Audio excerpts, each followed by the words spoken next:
ಸ್ನೇಹಿತರೆ, ನಮ್ಮ ನಮಸ್ತೆ ಹಿಂದೂಸ್ತಾನ್ ಹಿಂದಿನ ಎಪಿಸೋಡ್ಗೆ ಎಲ್ಲರಿಗೂ ಸ್ವಾಗತ ಸುಸ್ವಾಗತ. ನೋಡಿ ಬನ್ನಿ, ನರೇಂದ್ರ ಮೋದಿ ಅವರು ಏನು ಮಾಡ್ತಾರೆ, ಸಬ್ಕಾ ಸಾಥ್ ಸಬ್ಕಾ ವಿಕಾಸ್ ಅಂತ ಹೇಳ್ತಾರೆ. ಮತ್ತೆ ಉಜ್ವಲ ಸ್ಕೀಮ್ ಅಂತ ಮಾಡಿದ್ರು ನೋಡಿ. 11 ಕೋಟಿ ಮನೆಗಳಿಗೆ ವಿದ್ಯುತ್ ಸಿಲಿಂಡರ್ಗಳು, ಗ್ಯಾಸ್ ಸಿಲಿಂಡರ್ಗಳನ್ನ ಕೊಟ್ಟರು, ಫ್ರೀ ಕೊಟ್ಟರು.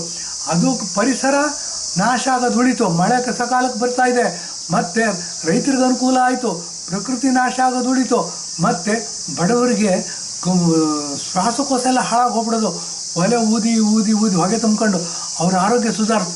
ಇಂಥ ದೇಶ ಕಟ್ಟೋ ಕೆಲಸನೂ ಮಾಡಿಕೊಂಡು ಮತ್ತು ಬದುಕಿಗೆ ನೆರವಾಗ್ತಕ್ಕಂಥ ಕೆಲಸ ಮಾಡ್ತಿರೋ ನರೇಂದ್ರ ಮೋದಿಯವರು. ಇಂಥವ್ರನ್ನ ನಾವು ಬೆಂಬಲಿಸದೆ ಬಿಟ್ಬಿಟ್ಟು ಕಾಂಗ್ರೆಸ್ನವ್ರನ್ನ ಬೆಂಬಲಿಸಿದ್ರೆ ನಮಗೆ ನಾವೇ ಹೊಟ್ಟೆಗೆ ಚಾಕು ಹಾಕೊಂಡಂಗೆ ಅಂತ ಅನ್ಸೋದಿಲ್ವಾ? ಇದು ಪ್ರತಿಯೊಬ್ಬರು ಗಮನ ಇಟ್ಟು ಕೇಳಬೇಕಾದ್ದು, ಮನನ ಮಾಡ್ಕೋಬೇಕಾಗಿರೋದು. 1-10 ಸಾರಿ ಎಪಿಸೋಡ್ ಮಾಡಿ ನಮಗೆ ನಾವೇ ಸೂಸೈಡ್ ಮಾಡ್ಕೊಂಡ್ಬಿಡ್ತೀವಿ. ಸೂಸೈಡ್ ಅಂದರೆ ಆತ್ಮಹತ್ಯೆ ಮಾಡ್ಕೋತೀವಿ, ನೇಣು ಹಾಕೋತೀವಿ, ಚಾಕು ಹಾಕೋತೀವಿ. ಇನ್ನು ಎಲ್ಲಿವರೆಗೂ ಚಾಕು ಹಾಕೊಳ್ಳೆ? ಅಮಾಯಕರು ಅನಕ್ಷರಸ್ಥರು ಅಂದರೆ ಹಿಂದಿನ ಕಾಲದಲ್ಲಿ ಯಾರೋ ಇದ್ದರಂತೆ, ಅವರು ತ್ರಿವೇಣಿ ಸಂಗಮದಲ್ಲಿ ಹೋಗಿ ಮೋಕ್ಷ ಸಿಗಬೇಕು ಅಂತ ಮೂಗು ಹಿಡ್ಕೊಂಡು ನದಿಯ ಪ್ರವಾಹದಲ್ಲಿ ಹಾರ್ತಿದ್ರಂತೆ. ಆ ಕಾಲ ಎಲ್ಲ ಹೊರಟೋಯ್ತು ರೀ. ಬನ್ನಿ, ಈಗ ಎಲ್ಲರ ಕೈನಲ್ಲೂ ಸ್ಮಾರ್ಟ್ ಫೋನ್ ಬಂದಿದೆ, ಎಲ್ಲರೂ ವಿದ್ಯಾವಂತರಾಗ್ತಾರೆ. ಪ್ರಪಂಚದ ಯಾವುದೇ ಮೂಲೆಯಲ್ಲಿ ಏನೇ ಘಟನೆ ನಡೆದರೂ ಫ್ರ್ಯಾಕ್ಷನ್ ಆಫ್ ಸೆಕೆಂಡಲ್ಲಿ ನಮ್ಮ ಮೊಬೈಲಲ್ಲಿ ಬರುತ್ತೆ. ಇಂಥ ಇದು ಬಂದಿರೋದ್ರಿಂದ ನಮ್ಮನ್ನು ಯಾಮಾರ್ಸೋಕ್ಕೆ ಸಾಧ್ಯ ಇಲ್ಲ. ಯಾರೋ ಮುಸಲ್ಮಾನರಂತೆ, ಆತ ಹಿಂದೂ ಹೆಸರಿಟ್ಕೊಂಡು ಬಂದಂತೆ, ಕಾಶ್ಮೀರಿ ಪಂಡಿತರಂತೆ ಹೇಳ್ಕೊಂಡ್ರಂತೆ, ಜವಾಹರ್ಲಾಲ್ ನೆಹರು ಅಂತ ಹೇಳ್ಕೊಂಡ್ರಂತೆ. 1947ರಿಂದ ಹಿಡಿದು 64 17 ವರ್ಷ ಪ್ರಧಾನಮಂತ್ರಿ ಆಗಿದ್ದಂತೆ. ಅದಾದ ನಂತರ ಅವ್ರ ಮಗಳು ಇಂದಿರಾ ಗಾಂಧಿ ಪ್ರಧಾನಮಂತ್ರಿ ಆದಂತೆ. ಅದಾದ ನಂತರ ಅವಳ ಮಗ ರಾಜೀವ್ ಗಾಂಧಿ ಪ್ರಧಾನಮಂತ್ರಿ ಆದಂತೆ. ಅದಾದ ನಂತರ ನೋಡಿ ಸ್ವಲ್ಪ ಡೈಲ್ಯೂಟ್ ಆಗಿದೆ, ಅಂದರೆ ಜನ ಬುದ್ಧಿವಂತರಾಗ್ತಾ ಇದ್ದಾರೆ, ಎಜುಕೇಷನ್ ಬೆಳೀತಾ ಇದೆ, ಸ್ಮಾರ್ಟ್ಫೋನ್ ಬಂದಿದೆ, ಪ್ರಪಂಚ ಒಂದು ಹಳ್ಳಿ ಆಗಿದೆ. ಈ ದೃಷ್ಟಿಯಿಂದ ಏನಾಗಿದೆ, ಪ್ರಪಂಚ ಮುಂದಕ್ಕೆ ಹೋಗ್ಬಿಟ್ಟಿದೆ. ಯಾವಾಗ ನೀರು ಹೇಗೆ ಹಿಂದಕ್ಕೆ ಹರಿಯೋದಿಲ್ಲ, ಮುಂದಕ್ಕೆ ಹರ್ಕೊಂಡು ಹೋಗುತ್ತೆ. ಇನ್ನು ಕಾಂಗ್ರೆಸ್ಸಿನ ಕಾಲ ಆಗೋಯ್ತು, ಕಾಂಗ್ರೆಸ್ ಮುಕ್ತ ಭಾರತ ಆಗೋಗ್ಬಿಟ್ಟಿದೆ. ಈಗ ಏನು ಅಂತಂದರೆ ಹಿಂದೂಗಳು ಎಚ್ಚೆತ್ಕೊಂಡಿದ್ದಾರೆ. ಎಚ್ಚೆತ್ಕೊಂಡಿರೋದು ಈಗ ರೈಟ್ ಟೈಮಲ್ಲಿ ಎಚ್ಚೆತ್ಕೋಬೇಕು, ಅದು ಬೇಕಾಗಿರೋ ಅವಶ್ಯಕತೆ. ಈಗ 2024 ಇಸ್ವಿನಲ್ಲಿ ಲೋಕಸಭೆ ಎಲೆಕ್ಷನ್ ಬರ್ತಾ ಇದೆ. ಜೂನ್ 4ನೇ ತಾರೀಕು ಎಲೆಕ್ಷನ್ ಡಿಕ್ಲೇರ್ ಆಗುತ್ತೆ. ಈಗ ನಾವು ಗಾಢವಾದ ನಿದ್ದೆಯಲ್ಲಿ ಮಲಗೋದು ಬೇಡ.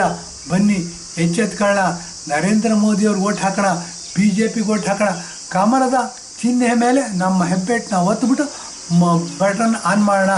ಈಗ ನಾವು ನನ್ನ ದೇಶ ಕಟ್ಟತಕ್ಕಂಥ ಕೆಲಸದಲ್ಲಿ ಭಾಗಿಯಾಗೋಣ.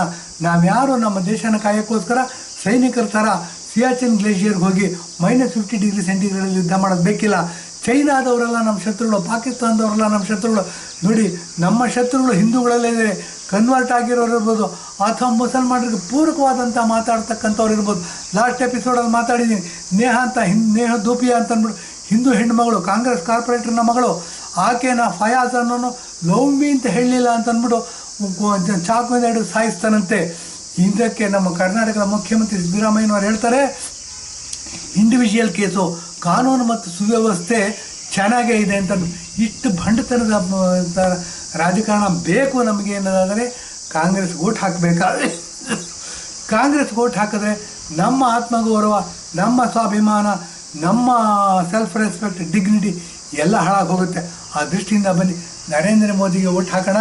ಬಡವರ ಸೇವೆ ಅಂತ ಹೇಳಿದ್ದಾರೆ, ಸೌರ ವಿದ್ಯುತ್ ಅಂತ ಹೇಳಿದ್ದಾರೆ. ಬನ್ನಿ, ಎಲ್ಲರ ಮನೆಗಳ ಮೇಲೆ ಸೋಲಾರ್ ಪ್ಯಾನಲ್ಗಳನ್ನ ಹಾಕಿ, ಹೇಗೆ ಸೋಲಾರ್ ಹೀಟರ್ನ ನೀರು ಕಾಯಿಸ್ಕೊತೀವಿ ಆ ಥರ ವಿದ್ಯುತ್ ಉತ್ಪಾದನೆ ಮಾಡ್ತಕ್ಕಂಥ ಸೋಲಾರ್ ಪ್ಯಾನಲ್ಗಳು ಬಂದಿದೆ. ಅದನ್ನು ಮನೆಗಳ ಮೇಲೆ ಹಾಕೋಣ. ಹಾಕೋದಕ್ಕೆ ಹಸಿರಲ್ಲೂ ಸಬ್ಸಿಡಿ ಕೊಡ್ತಾರೆ, ಇಂಟ್ರೆಸ್ಟಲ್ಲಿ ಸಬ್ಸಿಡಿ ಕೊಡ್ತಾರೆ. ಮತ್ತು 300 ಯೂನಿಟ್ ವಿದ್ಯುತ್ತನ್ನು ನಾವೇ ಫ್ರೀಯಾಗಿ ಯೂಸ್ ಮಾಡ್ಬೋದು. ಮಿಕ್ಕಿದ್ದ ಕರೆಂಟ್ ಏನು ಪ್ರೊಡ್ಯೂಸ್ ಆಗುತ್ತೆ, ಎಕ್ಸಸ್ ಕರೆಂಟು, ಅದನ್ನು ಸರ್ಕಾರನೇ ಪರ್ಚೇಸ್ ಮಾಡುತ್ತೆ. ಇಂಥ ಸ್ಕೀಮನ್ನ ತೊಗೊಂಡು ಬದುಕಿಗೆ ಅವಕಾಶ, ಒಳ್ಳೆ ಬದುಕೋದಕ್ಕೆ ಅವಕಾಶ ಮಾಡಿಕೊಡ್ತಾರೆ ನರೇಂದ್ರ ಮೋದಿಯವರು. ಇವತ್ತಲ್ಲ, ಇನ್ನು 100 ವರ್ಷ ಆದರೂ ಈ ಯೋಜನೆಗಳು ಚಾಲ್ತಿನಲ್ಲಿರುತ್ತೆ. ಮತ್ತು ಸರ್ಕಾರ ವಿದ್ಯುತ್ಗಳನ್ನ ಪರ್ಚೇಸ್ ಮಾಡ್ತಿರುತ್ತೆ, ನಮಗೆ ನಿರಂತರವಾಗಿ ದುಡ್ಡು ಬರ್ತಿರುತ್ತೆ. ನಮ್ಮ ಏನು ಉಜ್ವಲ ಗ್ಯಾಸ್ ಇರ್ಬೋದು, ಅಥವಾ ನೀರು ಕಾಯಿಸೋದಿರ್ಬೋದು, ಅಡುಗೆ ಮಾಡೋದಿರ್ಬೋದು, ಈ ಸಮಸ್ಯೆ ಎಲ್ಲ ಸಾಲ್ವ್ ಆಗುತ್ತೆ.